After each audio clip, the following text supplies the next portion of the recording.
colleges and universities of the nation, CBS Television brings you The Search to know and understand man and his work, the search for a richer, happier life for all.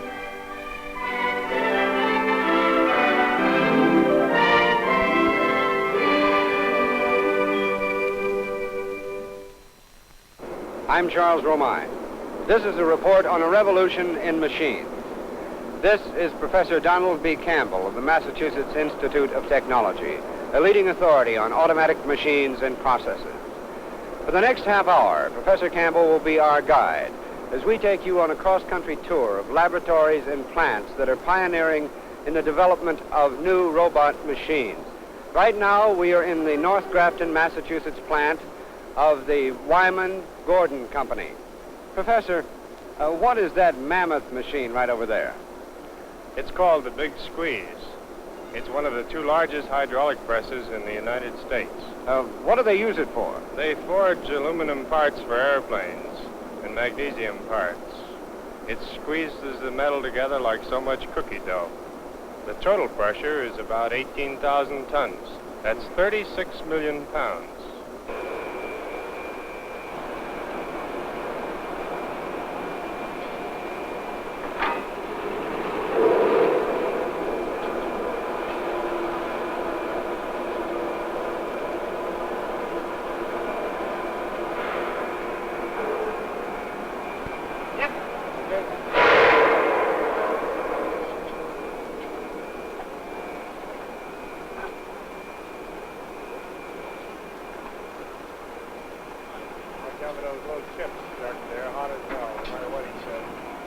Wow, I never would have believed it. I guess that represents the revolution in machines, bigger, more powerful machines. No, that's not quite right. These new mammoth machines, for all their force, don't do anything except be perhaps more efficient than old machines did. For all their power, they are simply a replacement of man's muscles. The important thing to keep in mind is that all of these machines are performing purely mechanical functions. They are the dinosaurs, the apes, the Neanderthal men in the world of machines. Big Squeeze here is just another one of them. It's simply bigger. But recently, an important change is taking place in the machine. An important and big change. Machines are going through an evolution. They are becoming more than merely muscles. Now let's go back to MIT and see how these machines are evolving. All right. What on earth is that? Why, that's Felix. Felix, what is he, a pet or a mascot here at MIT? Well, you could call him a pet at the Institute. He doesn't greet everybody that way. In fact, he's not greeting you at all. He's just looking for some sunlight.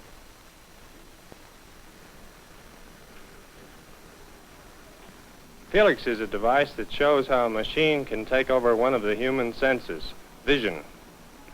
He is a machine that represents an advance in evolution. Oh, there's Professor Wiener. Professor Wiener is an internationally famous mathematician who supplied many of the basic ideas that allowed this field of automatic control to develop. How do you do, sir? I've just seen an amazing demonstration out here, and I'd like to ask you a couple of questions about it. Sit down. Fine. Just a moment ago, I saw a demonstration of an amazing machine, Felix the Moth. Well, now, did you build Felix as a toy or as Most a showpiece? certainly not, as a demonstration piece. He's been jazzed up for movie purposes and had a certain amount of beauty treatment, but he's fundamentally an instrument to examine how such machines behave.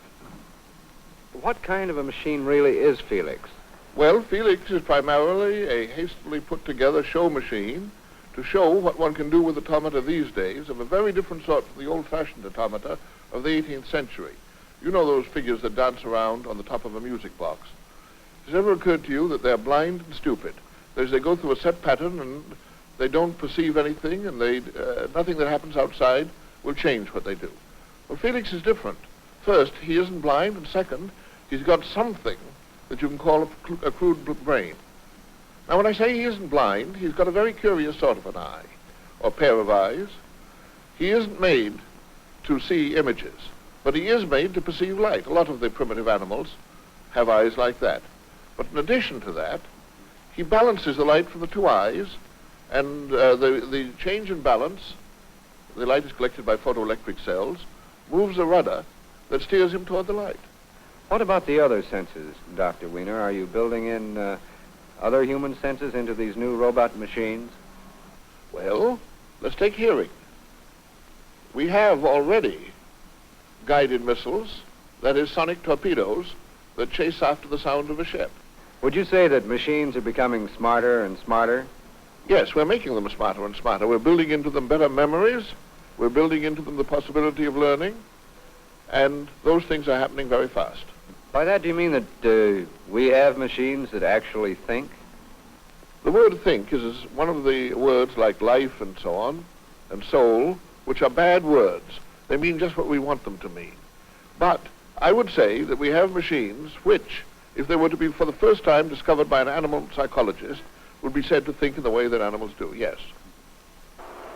We're now reporting from the Digital Computer Laboratory at MIT. With us is Jay Forrester, director of the laboratory. Mr. Forrester, what part of the laboratory are we in right now? This is the control room for the Whirlwind digital computer. Is this the entire machine right here? No, the Whirlwind computer itself is in the room next door. What's Whirlwind used for? Whirlwind is used for scientific and engineering research and for studies on various military problems. It's one of the most versatile and fastest machines that's been built, and will carry out about 25,000 arithmetic operations a second. To give you an idea of the speed, let's consider multiplying together two numbers. Take, for example, 31946 multiplied by 27189.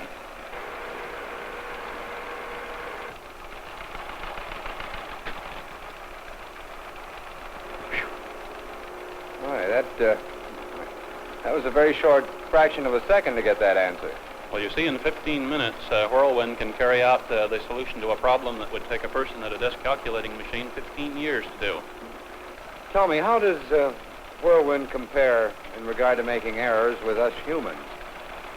Well, it might give you an idea if you would consider one of these multiplications as equal to dialing a phone number, and then realize that the machine makes an error only as frequently as would be equal to people dialing one wrong phone number in this country every 2 years. How does it communicate its answer to us? Well, Whirlwind has several ways of communicating with us. One way is to record information on those rolls of magnetic tape over there.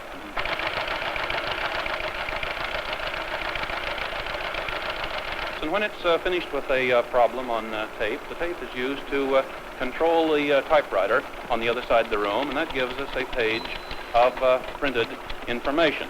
Whirlwind also can record engineering curves on a cathode ray tube face, something like a television set, and this gives us plotted results that are easier to understand than a page of numbers.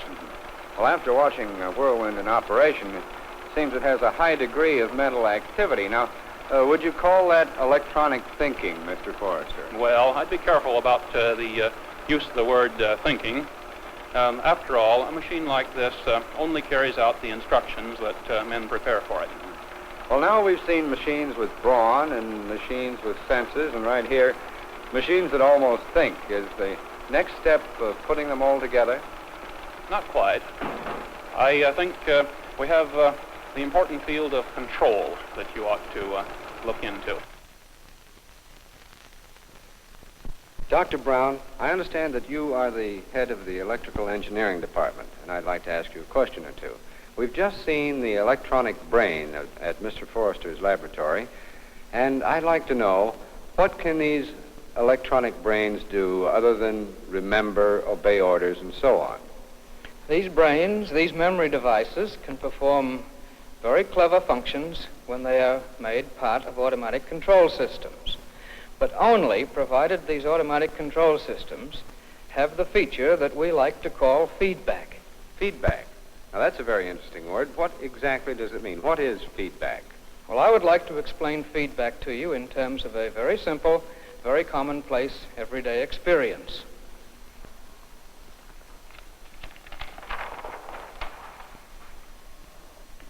Now, supposing that we assume that we are in a schoolroom. We have a text and we have a teacher.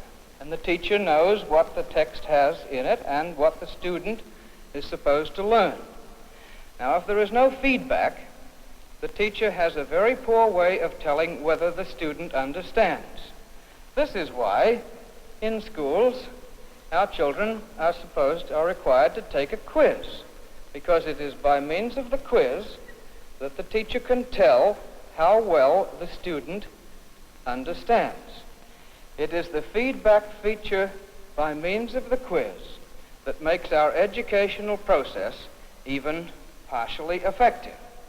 But outside the classroom, feedback can perform a very important function in mechanisms, because it is by means of feedback that automatic control machines can perform self-regulating operations. Do you mean by that at certain situations, these machines can react all by themselves? Oh, certainly. They certainly can. And let me show you a model of a device that we find frequently on our ocean-going liners. Now, we have here an experimental rig that is intended to show how a vessel might steer itself. Shown forward of the mast is a gyro compass, and assume that the vessel changes its direction by a degree or so. Such as would happen in heavy seas with strong winds, I suppose. That's right, exactly. Now just watch. As it moves off course, the gyro compass picks up information, gives a signal to the steering motor. The steering motor, in turn, will control the position of the rudder. Then, if the vessel were in the water and able to move, as it moves forward, it would come back onto course, and the gyro compass would cancel out the signal. Oh, so that's why it's called feedback, because it feeds back the information necessary to correct itself. Is that right? Exactly. The gyro compass detects and continuously monitors the desired heading. And whenever it detects an error in the desired heading, it gives the instructions that will permit the ship to correct itself. That's pretty ingenious. Oh, ingenious, but rather commonplace. Now, feedback in weapons plays a very vital role. Feedback is found in many places throughout the device. In the top-secret guided missiles, the radar signal is the feedback link to the nervous system of the missile that tells the nervous system whether it has aimed the missile in the direction that will permit it to destroy the target. Now, I've seen machines that are muscle machines, sense organs, electronic brains, and have feedback. Now, tell me, is this the ultimate in what you can put into a machine? Is this the ultimate machine? Well, sir, here you've raised the $64 question that interests all people interested in control. I would rather say that we have developed some rather clever machines. They're valuable and useful machines, but we have a long way to go before we will have developed an automatic machine that can replace the human being. Our machines today are simple. They really cannot think. But we are making some progress in the direction of learning what we might be able to do to machines in order that they do some elementary thinking. And I would suggest that you go and have a talk with Dr. Claude Shannon at the Bell Telephone Laboratories, for I consider him one of the leaders in studies of this general character. And Dr. Shannon, we understand that you've made many highly important contributions to the science of communications, and that right now you're working on some machines that learn. Now, I presume that this could be one of them. Is this an experiment of yours that looks very much like a little mouse? Is it a mouse? He's not a real live mouse. Actually, it's a little mechanical mouse, which is controlled by a small computing machine. One of the classic experiments of psychology, as you know, is that of putting a mouse, that is a live mouse, in a maze and seeing how long it takes to solve the maze. What we have here is an attempt to simulate this type of behavior by means of a computing machine. In other words, to build a machine which will solve problems by trial and error and then remember the solution after it's found it. You see, the maze can be changed by moving the partitions around in any way that you choose. Perhaps you'd like to present a new problem to the mouse by rearranging the partitions somewhat. All right, I'll try and confuse him a little. I think I'll move this one right over here, and perhaps this one No, this one here. I'm almost as confused as the mouse, I think. And this one right here. How's that? Do you think that'll confuse him? Well, let's try it and see. Suppose that I put the mouse down in this square to start with. Now, the way you set this up, it'll have to go around this path, through here, around here, and back to this brass knob in the corner, which, of course, represents the cheese. Just for fun, why don't you take your watch and time it to see how long it takes him to find his way to the goal? Okay, we'll clock him.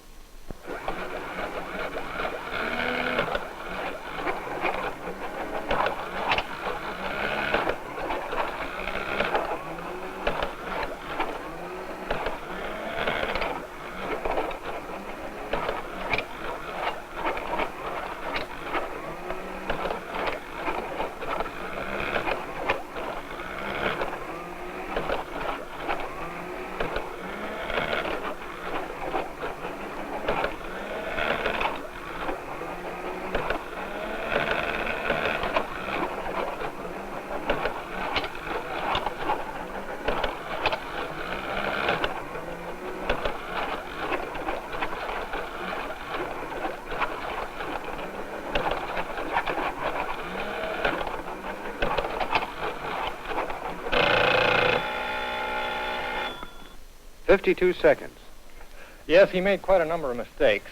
Why don't you put him down on the same starting point and see if he's learned anything? All right, we will.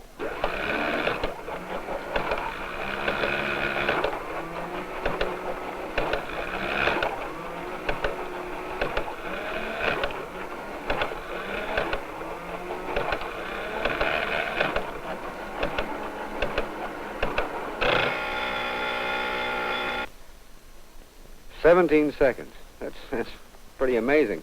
How did he do it?" Well, like all these computing machines, it's rather complex. Actually, the brains of this mouse are down underneath the panel. Let me show you the inside of the machine.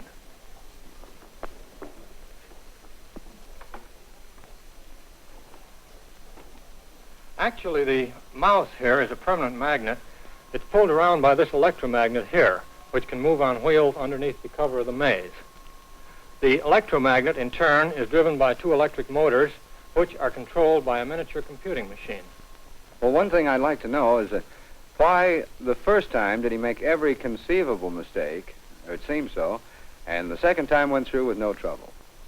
Well, part of the computing machine consists of a bank of about 50 relays, which act as a memory for the machine.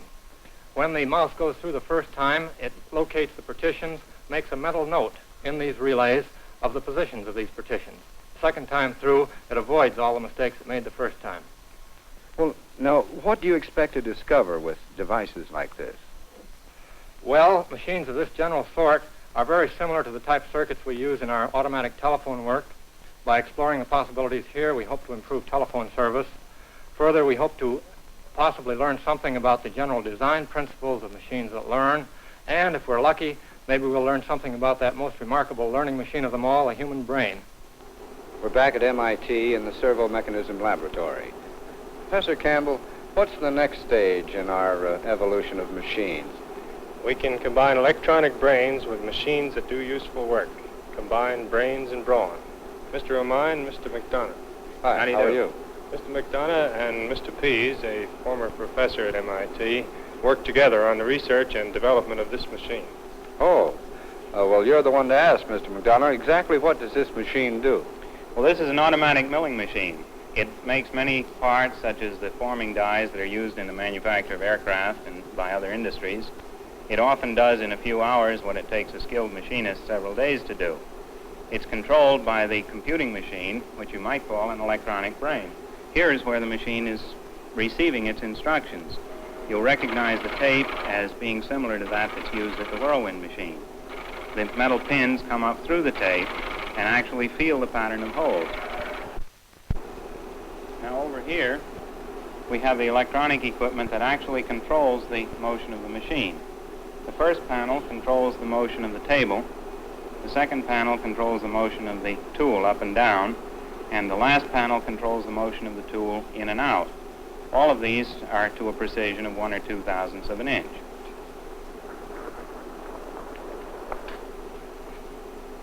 Does this machine perform all those operations automatically?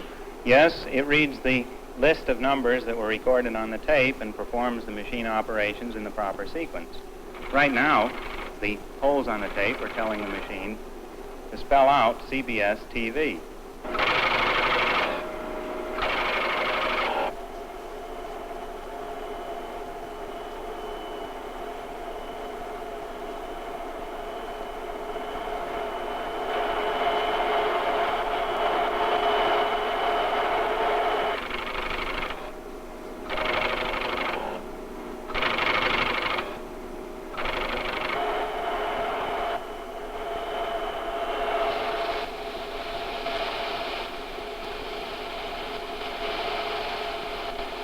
Now, does this give us an idea of what we can expect in the future?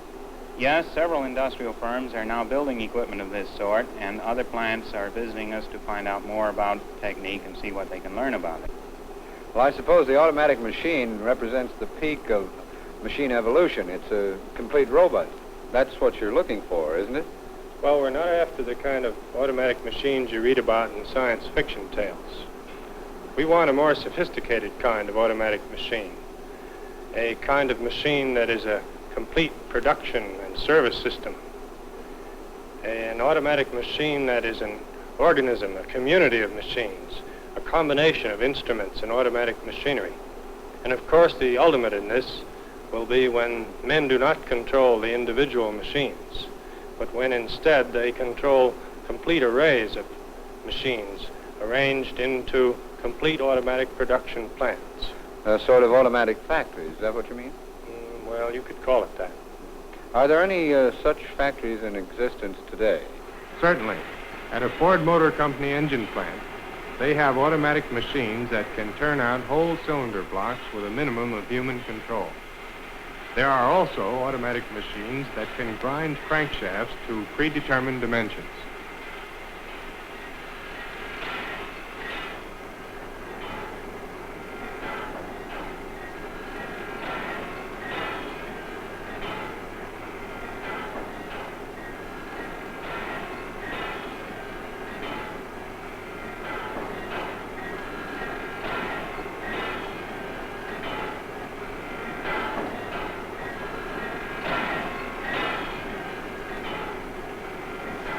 Now, isn't this just the very thing that brings about this feeling of fear of machines, that the feeling that factories of the future will run themselves, that people won't be needed, that we'll be unused and useless? You know, that's a question I believe you ought to ask the president of MIT, Dr. Killian. I feel that we have nothing to fear from the use of new machines, provided we use them understandingly and in a benign manner. Well, do you mean to say, Dr. Killian, that automatic factories will employ just as many people as present-day factories do? I think that they will perhaps employ more when we consider their impact on other kinds of industry in this country. The history of technology and industry has been that it has tended to increase employment over the long period rather than to decrease it. Certainly there will be disruptions from time to time. There will be shifts in the kind of work that people do. There will be changes in industry. But I am certain that in the long run, new technology of the kind that you've been demonstrating here will result in better employment and more employment in the United States. What will be the result of the automatic factory in reference to the worker? This new breed of machines will unquestionably require a new breed of professional man, a new breed of engineers. We will require men who not only have a profound education technically, but who have a breadth of education that enables them to understand the social forces created by the machine. This, of course, is where the universities come in, where an institution such as MIT has a very great responsibility. We must make sure that in preparing men to undertake professional responsibilities in the age of automatic machines, that we must have an educational program that will give them a breadth of understanding of social forces, that will, in the words of Norbert Wiener, help them contribute to the human use of human beings.